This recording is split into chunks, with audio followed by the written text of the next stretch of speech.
जय हिंद, जय भारत। मैं हूं रीना सुतार और स्वागत है आप सभी का सैनिक न्यूज विद रीना में। देखिए, केंद्रीय कर्मचारियों और पेंशनर्स के लिए 8वें वेतन आयोग से जुड़ी एक बेहद ही बड़ी और अहम खबर सामने आई है, क्योंकि अब कर्मचारी संगठनों ने सरकार के सामने अपनी मांगों की एक पूरी लिस्ट रख दी है। यहाँ खास बात यह है कि AITUC यानी all India trade union Congress ने 8 CPC के लिए कई बड़े बदलावों की मांग की है, जिनमें फिटमेंट फैक्टर को 3 करने से लेकर पेंशन, DA और प्रमोशन सिस्टम तक में कई अहम सुधार शामिल है। तो चलिए, आज की इस वीडियो में मैं विस्तार से इसके बारे में बात करती हूँ और हम समझेंगे कि 8 पे कमीशन में कर्मचारियों की क्या क्या बड़ी मांगे हैं, पेंशन में क्या बड़ा बदलाव हो सकता है, फिटमेंट फैक्टर कितना बढ़ाने की मांग की गई है और DA की गणना में क्या कोई नया फॉर्मूला प्रस्तावित किया गया है। तो चलिए, आज के इस वीडियो की शुरुआत करते हैं। वीडियो को शुरू करने से पहले आप सभी से निवेदन है कि वीडियो में अंत तक बने रहिएगा। इस चैनल के माध्यम से दी गई जानकारी अगर आप सभी लोगों के लिए यूजफुल रह रही है तो लाइक और शेयर कर दीजिएगा। इस वीडियो को हाइप जरूर करिएगा ताकि यूट्यूब हमारे वीडियोस को कर्मचारी और पेंशनर्स तक पहुंचाए। आप चाहें तो हमारे चैनल को देखिए ज्वाइन भी कर सकते हैं, लेकिन चैनल को सब्सक्राइब करना ये बेहद जरूरी है। तो आप इस चैनल को पहली बार देख रहे हैं, नए हैं, इस चैनल को अभी तक सब्सक्राइब नहीं किया है, तो पहले वीडियो को स्टॉप करके चैनल को सब्सक्राइब कर लीजिए। बेल आइकन को प्रेस करके नोटिफिकेशन ऑन रखिए, इसके बाद वीडियो को कंटिन्यू करिए। चलिए, आज के इस वीडियो की शुरुआत करते हुए सबसे पहले बात करते हैं फिटमेंट फैक्टर की। देखिए, कर्मचारी संगठन AITUC ने सरकार के सामने मांग की है कि 8वें वेतन आयोग में फिटमेंट फैक्टर कम से कम 3 रखा जाए। अगर यहाँ पर हम बात करें DA की गणना की, 1 जनवरी 2026 तक हमारा महंगाई भत्ता जो है वो 60% तक ही पहुंचा है। ऐसे में अगर 3% फिटमेंट फैक्टर चाहिए तो इसके लिए केंद्र सरकार के द्वारा जो वेतन वृद्धि दी जाती है, इसमें केंद्र सरकार अगर उदारता दिखाती है तो ही हमें फिटमेंट फैक्टर जो है 3 देखने के लिए मिलेगा।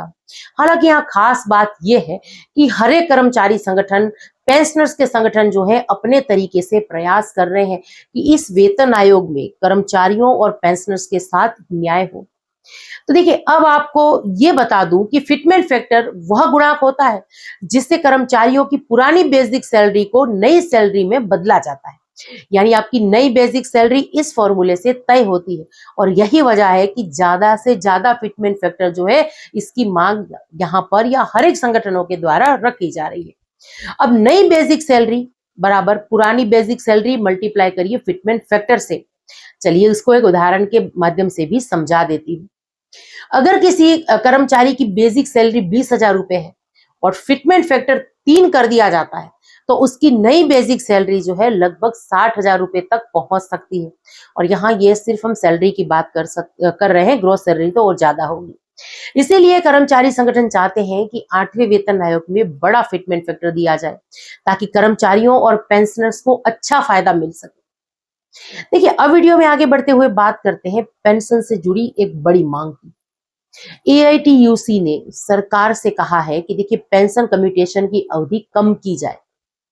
अभी जो सिस्टम है, अगर उसके बारे में बात करूं तो उसमें पेंशन की कटौती लगभग 15 साल तक चलती है, लेकिन कर्मचारियों की मांग है कि इसे 11 साल कर दिया जाए।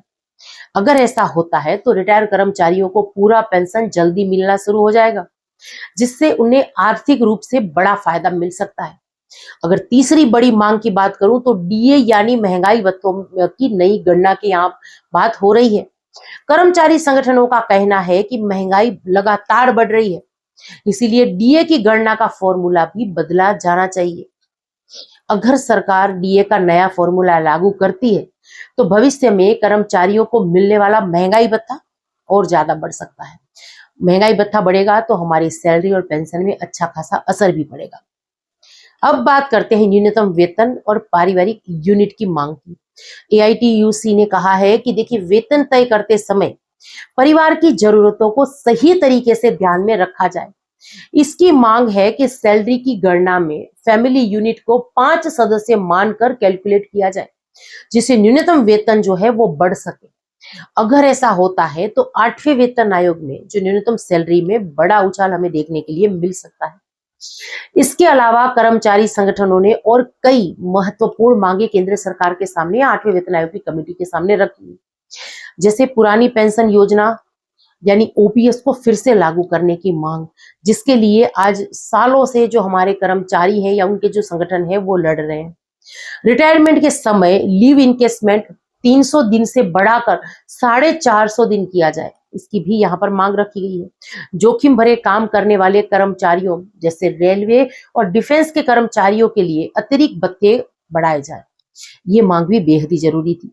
प्रमोशन सिस्टम में सुधार किया जाए और सभी विभागों में एक समान वेतन संरचना लागू की जाए। इसके साथ ही कुछ कर्मचारी संगठनों ने अग्निवीर योजना, कॉन्ट्रैक्ट भर्ती और लेटरल एंट्री सिस्टम का भी यहाँ पर विरोध किया है, क्योंकि उनका मानना है कि इससे स्थायी सरकारी नौकरियों पर असर पड़ता है। अब सबसे बड़ा सवाल ये है कि क्या सरकार इन मांगों को मान लेगी? देखिए, अभी तक सरकार की तरफ से इन मांगों पर कोई अंतिम फैसला तो नहीं आया, लेकिन जैसे जैसे 8वें वेतन आयोग की प्रक्रिया आगे बढ़ेगी, वैसे वैसे इन मुद्दों पर चर्चा और तेज हो सकती है। अगर इसमें से कुछ प्रमुख मांगे भी मान ली जाती है, तो केंद्रीय कर्मचारियों और पेंशनर्स की सैलरी और पेंशन में बड़ा इजाफा देखने के लिए हमें मिल सकता है। तो देखिए, अब ये देखना होगा कि आने वाले समय में 8 पे कमीशन इन मांगों पर क्या सिफारिश करता है और सरकार आखिरकार क्या फैसला लेती है। अगर आप भी केंद्रीय कर्मचारी या पेंशनर्स हैं या डिफेंस पेंशनर्स या डिफेंस की फैमिली पेंशनर्स, तो ये अपडेट आपके लिए बहुत ही महत्वपूर्ण है।